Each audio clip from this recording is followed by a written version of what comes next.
To kar kliče po vprašanju, ali je mogoče, da bi namesto 1100 megavatnega predvidenega postavili močnejši reaktor. Zelo na mestu in s tem se v zadnjih mesecih največ ukvarjamo. Namreč v zadnjih 2 letih se je zgodilo cel kup sprememb, ki so sploh povezani z energetsko krizo, da sta se dve ključne zadevi zgodili, ki spreminjajo pogled na izbor variante za jedrsko elektrarno. Prva je ta, da smo začetno, ko smo imeli 5 ponudnikov reaktorjev, ki sem že prej omenil, sta 2 odpadla. Posledično jih imamo 3. Od teh 3 je samo eden, ki je že zgradil 1100 elektrarno, 2 pa ne. Zdaj, zakaj je to pomembno? Zaradi tega, ker mi želimo kupiti nekaj, kar je že bilo zgrajeno. Že tako bo en kup enih prilagoditev, že tako bo elektrarna unikatna, ampak vseeno, vse tisti grobi načrti, izkušnje in tako naprej obstajajo. Spravi, iz tega stališča je ta moment, da ti nisi prvi, da nisi ta prvi, kjer se gradi, je pomemben. To smo recimo videli, ko smo obiskali gradbišče Hinkley Point v Veliki Britaniji, ko vem, da so tle gradbinci tudi, 50 žerjavov na gradbišču, 50.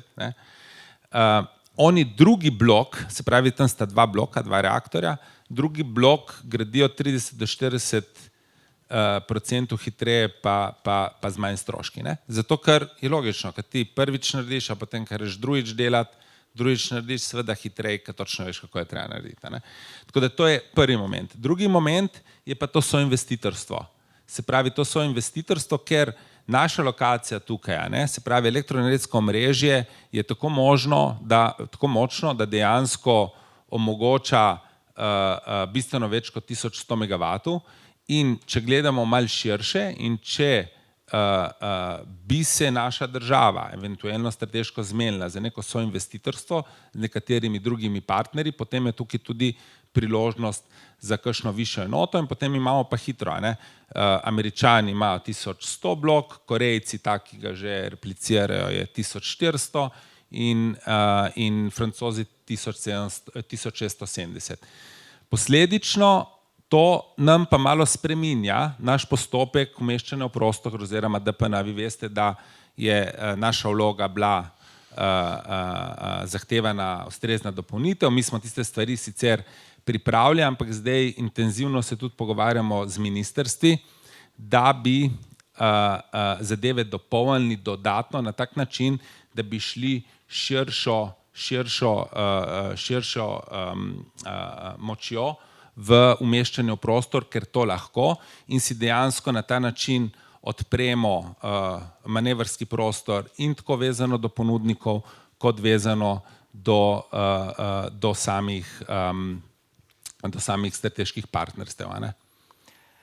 Bom poskusil še enkrat brati, kar je bilo povedano morda med vrsticami. Na primeru Hinkley Pointa, kjer je drugi blok bil cenejši oziroma kaže, da bo cenejši od prvega. Zakaj ne torej 2100 megavatna? V PZI-ju, PIZ-u, to je prvi tisti osnovni dokument, s katerim po skladno zakonodajo začneš ta proces. So bile preučevane 3 osnovne variante, 1100, 1600, 2x1100.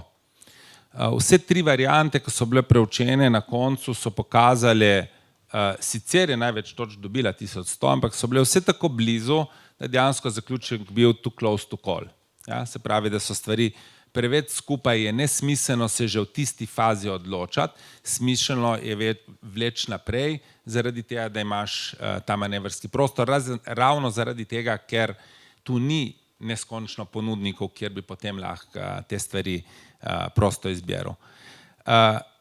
Potem pa je bil moment, da je bilo treba leta nazaj vložiti vlogo za energetsko dovoljenje. V energetskem dovoljenju, taka je bila zakonodaja, je en kvadratek in moraš dati not eno moč, tako pač je bilo. In se je takrat potem poslovodstvo odločilo in dalo noter 1100. Zdaj se je vmes zakonodaja spremenila in za začet DPN ni več potrebno energetsko dovoljenje. Se pravi, se nam je tudi ta sprememba v zakonodaji, nam je odprla nek manevrski prostor, da lahko ravnamo drugače. Nam bo sicer lahko zdaj na kratek rok za par mesecev stvar mal oddaljila, ampak imamo itak paralelno en kup enih stvari za delati, plus da se še kadrovsko krepimo, tako da je stvar smiselna in to zelo temeljito preučujemo interno oziroma v skupini in vis-a-vis ministrstev in vlade, da dejansko bomo potem, če bomo naredili ta premik, bomo potem pač ga naredili na podlagi temeljitega in utemeljenega premisleka.